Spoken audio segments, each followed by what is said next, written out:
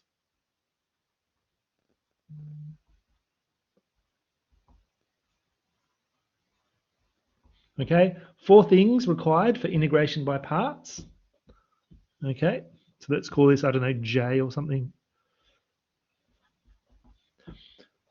U times V minus the integral of this of this product. Yep.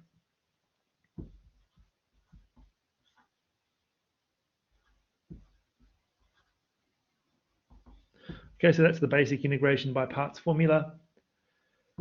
So U times V X cosh X minus the integral of this product.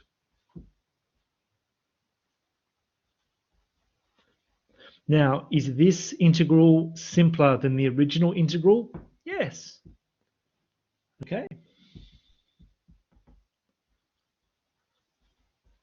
So the integral of cosine or cosh is shine.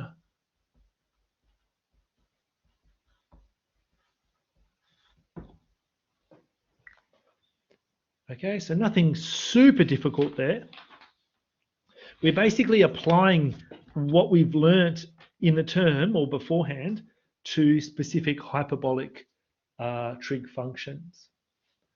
Okay. All right. So let me just put something into GeoGebra here. And I'm just going to bring something up.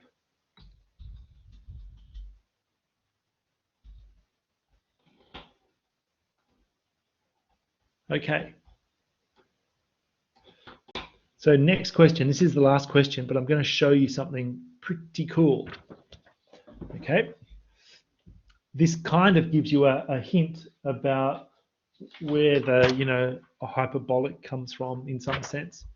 Okay, suppose we've got a curve, I don't know, gamma or something, right? And each point P on the curve is defined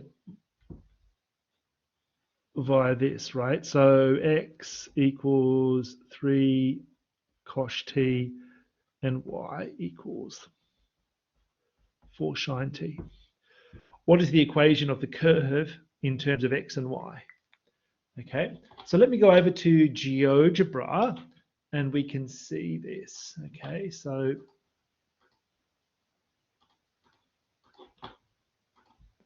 all right, so over here you can see I've just put in the hyperbolic trig functions and then blop.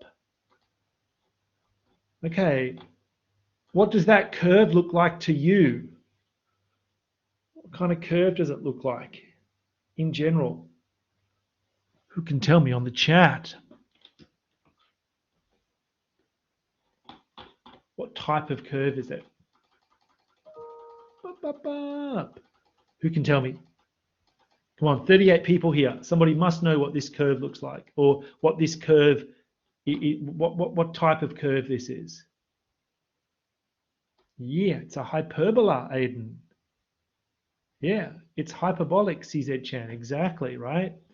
So GeoGebra knows what to do, but let's say we wanted to do it by hand, or at least find out where this came from. What do we know about the relationship between cosh and shine? Well, there's cosh squared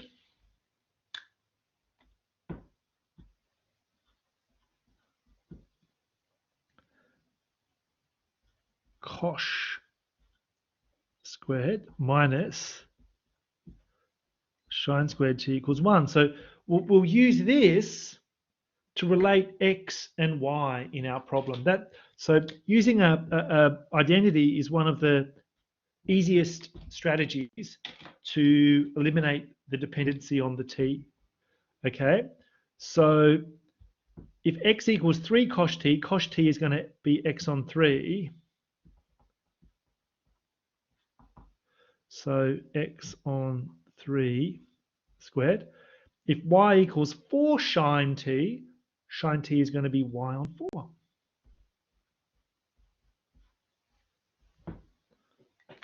Okay. So that is our hyperbola, right?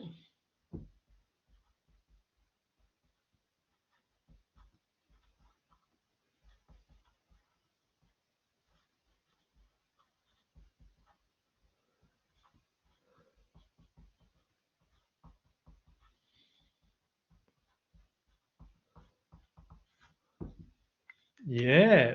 So that's kind of why the h is there. The h is for hyperbolic. Okay, so you can use these functions to describe, hyperbolic curves and things like that. So how cool is that, right? How cool is that?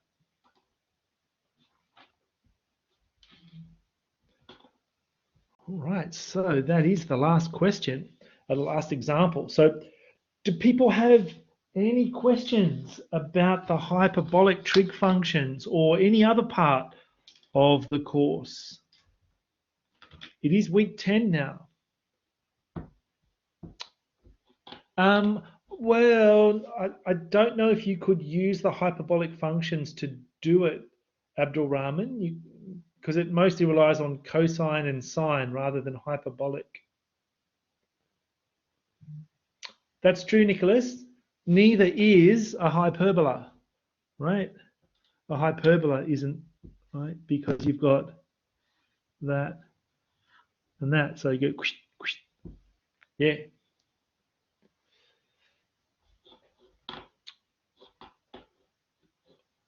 All right, so folks, I'm just going to kill the recording, and people can ask me questions if they want to after that.